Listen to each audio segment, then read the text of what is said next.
Yo, what up? Oh man, that pumpkin spice creamer. I've been finding it. It's on clearance already at Meijer. It's currently December 13th, 2020, 8 a.m. And I'm recording these before I go to work at about 10. But yeah, they've started clearancing it out at Meijer, the creamer I like. It's normally $3.50 normally. You can normally get it for like $2.50 on sale. But they've been clearancing it out for $1.74 a piece. But then there's a coupon that I found on the bottles, and I took a bunch of them. That was $1 off if you bought two. And they're letting me do it on clearance. I can just only do 2 coupons a day. So essentially I get them for about $1.25 a piece. So I'm stocking up. Hopefully it'll last me until it's warm enough that I switch back to colder beverages for caffeine in the morning. But, excuse me. Yeah, so that's something that's been going on in my life. Exciting. This is page number 280 or 294 of Infinite Jest. Here we go. Tennis, puberty, schmuberty as the real reason for burning down the inside fire for tennis, Shit knew. Shit's remarks were nodded vigorously at and largely ignored in the viewing room. Shit later told DeLint he had several very bad feelings about Oren's future inside. But so by freshman Halloween, Oren was regularly placing his punts inside the opponent's 20, spinning the ball off his cleats' laces so that it either hit and squiggled outside the white sideline and out of play, or else landed on its point and bounced straight up and seemed to squat in the air, hovering and spinning, waiting for some special downfield terrier to just kill it by touching. The special teams assistant told Oren that these were historically called coffin corner kicks, and that Oren Incandenza was the best natural coffin corner man he'd lived to see. You almost had to smile. Oren's full-ride scholarship was renewed under the aegis of a brutaler but way more popular North American sport than competitive tennis.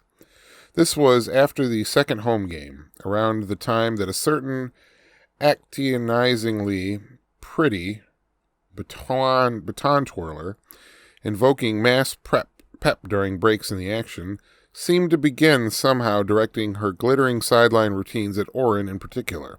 So, and then the only really cardiac-grade romantic relationship of Oren's life took bilateral root at a distance during games, without one exchanged personal phoneme, a love communicated across grassy expanses, against stadium's monovocal roar, entirely through stylized repetitive motions, his functional, hers celebratory, their respective little dances of devotion to the spectacle they were both, in their different roles, trying to make as entertaining as possible.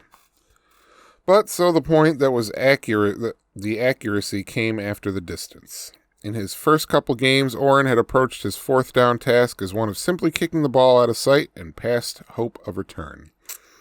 The dreamy ST assistant, that's special teams, said this was a punter's natural pattern of growth and development. Your raw force tends to precede your control. In his initial home start, wearing a padless uniform that didn't fit and a wide receiver's number, he was summoned when BU's first drive stalled on the 40 of a Syracuse team that had no idea it was in its last season of representing an American university. A side issue. College sports analysts would later use the game to contrast the beginning and end of different eras. But a side issue. Oren had a book long of 73 yards that day, and an average hang of 8-point-something seconds. But that first official punt exhilarated the carrot, the peed goat, the monovocal roar of a major sport crowd. He sent over the head of the orange men waiting back to receive it, over the goalposts and the safety nets behind the goalposts, over the first 3 sections of seats, and into the lap of an emeritus theology professor in row 52, who needed opera glasses to make out the play itself. It went in the books at 40 yards, that baptismal competitive punt, It was really almost a 90-yard punt and had the sort of hang time that special teams assistant said you could have tender, and that's page 294 of Infinite Jest on Infinite Jeff. It's Infinite Jeffst.